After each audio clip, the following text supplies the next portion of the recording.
Welcome back, everybody, for another deep dive. This time, we're going to be looking into the career of Jessica Ennis Hill, Oh, yeah. a British heptathlete who had a really incredible career and had to overcome quite a bit along the way. Definitely. So Yeah. we've got some great material to work with today. Yeah. We've got some excerpts that detail both her personal life and her career.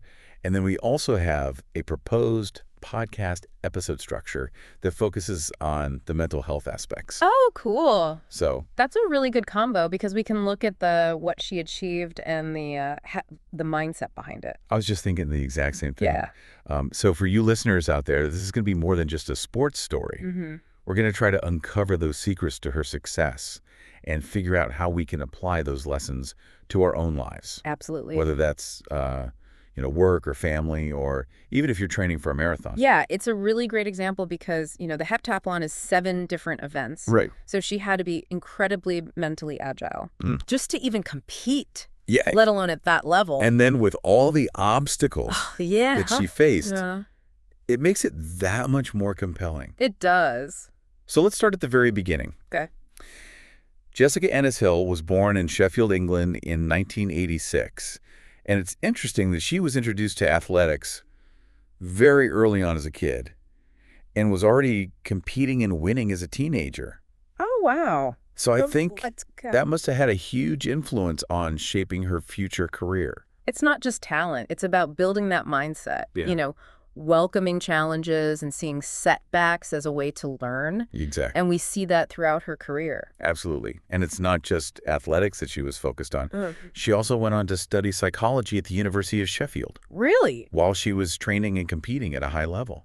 That's impressive. That takes a lot of dedication. It really does. You have to wonder how she did it. Right. I mean, for most of us, balancing work and family is hard enough, let alone adding an intense training schedule on top of that. Absolutely. It's incredible. Yeah, it really is. So speaking of challenges, in 2008, just as she was getting ready for the Beijing Olympics, she suffered a huge setback, multiple stress fractures in her foot. Wow. Imagine having to withdraw from the biggest sporting event in the world just a few months before it was supposed to happen. It's hard to even imagine. Yeah. Emotionally and physically. Right. That must have been devastating. I think for a lot of athletes, an injury like that at that moment could have ended their careers. Yeah, for sure. So it speaks volumes about her mental strength that she not only recovered physically, but came back even stronger. Which is exactly what she did. Fast forward to the 2012 London Olympics, and we see her winning gold in the heptathlon At home. on home soil. It's such an iconic moment. It's inspiring. It gives me chills just thinking about it. And it's more than just physical recovery. It's that mental shift. She used that setback as motivation. That's amazing. That ability to bounce back is something we can all learn from, Absolutely. whether you're an athlete or not. And it wasn't just the 2008 injury. She faced other setbacks throughout her career, including an Achilles injury in 2013 that forced her to withdraw from the World Championships. So this really highlights the demands of professional athletics, but it also shows her incredible resilience. Yeah, it's like every time she was knocked down, Exactly. she found a way to come back stronger. It's like each setback was a test of her mental strength, and each time she developed new coping strategies. And then, just as she was reaching the top of her game, she decided to take on a whole new challenge: Okay. motherhood. Wow. She gave birth to her son, Reggie, in 2014. That says a lot about her priorities It's and her ability to adapt. Many athletes might have seen that as a reason to retire, right. but for her, it seemed like it made her even more determined. Yeah, it's incredible because she came back again, and not just to compete. To win. To win, she went on to capture the World Championship title in 2015, That's incredible. proving that being a mom didn't take away any of her competitive edge. So throughout all of this, she had a very intense training regimen. Yeah. High-intensity interval training, strength conditioning, and specific skill development for all 7 heptathlon events. Yeah, it's a level of dedication and discipline that I can't even imagine. So it's hard to fathom. And we can't forget about diet. Of course. Fueling all that training and aiding in recovery. It's all connected. Right. She understood that success isn't just about physical strength. Absolutely. It's about managing every aspect of your life Right. to optimize performance. And that holistic approach went beyond her own athletic career. What do you mean? Well, after retiring from competition, she launched Ennis? Ennis. It's a fitness platform with programs based on her experience as an Olympian. Oh, wow. Yeah. That's amazing. It shows her commitment to helping other people achieve their fitness goals. It's so inspiring. Mm-hmm. It seems like she's not content with just sharing her knowledge. Yeah. She's making it accessible to everyone. I agree. With workouts, you can fit into a busy life. What's your take on this decision to launch Ennis?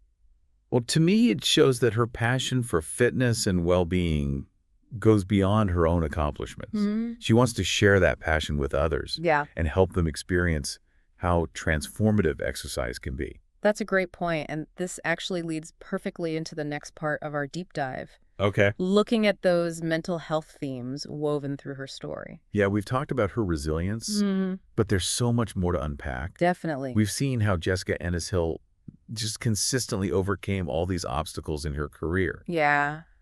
But I think what's really fascinating is how these experiences shaped her mental approach. Yeah. Not just in athletics, but in life. Right. And one theme that really jumps out is her grasp of cognitive restructuring. Cognitive restructuring. It's a core principle of CBT, which in the simplest terms means recognizing and challenging those negative thought patterns, and then replacing them with something more positive and constructive. So it's like changing how you think about a situation. Yeah, exactly. And it seems like Ennis Hill was doing this instinctively throughout her whole career. Really? Like when she had that foot injury in 2008, instead of focusing on the disappointment and what could have been, she used that time to really focus on her recovery. Yeah. Both physically and mentally. So she saw it as a chance to come back stronger. Exactly. She turned a potentially career-ending setback into fuel for growth. A powerful lesson. It is. It makes you think about times when you've faced setbacks in your own life. Yeah. Did you let them stop you, or did you find a way to reframe the situation and use it to move forward? I mean, it's not always easy. It's not.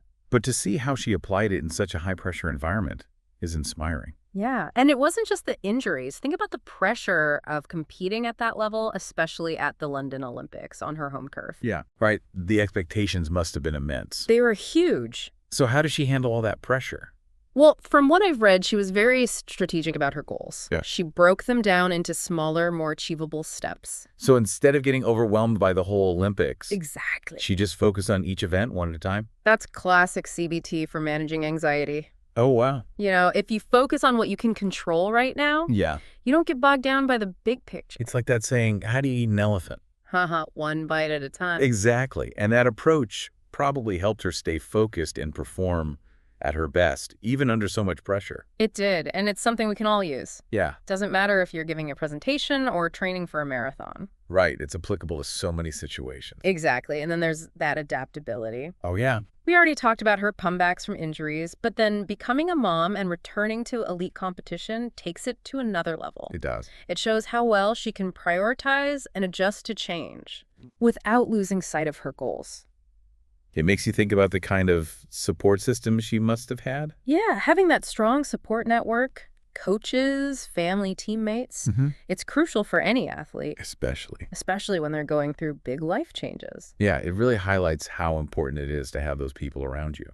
It does. People who believe in you and can encourage you when you need it. Absolutely. And it's not just about cheering you on. Right. It's about having people who help you stay grounded. Yeah. Remind you to take care of yourself and celebrate your achievements. Speaking of taking care of yourself, another theme is balance. Yes. Even with that training schedule, she made time for rest and recovery. It's so easy to forget that. We get caught up in achieving success and neglect our own well-being. That's like we forget to recharge. Exactly. And Ennis Hill reminds us that we can't pour from an empty cup. Love that.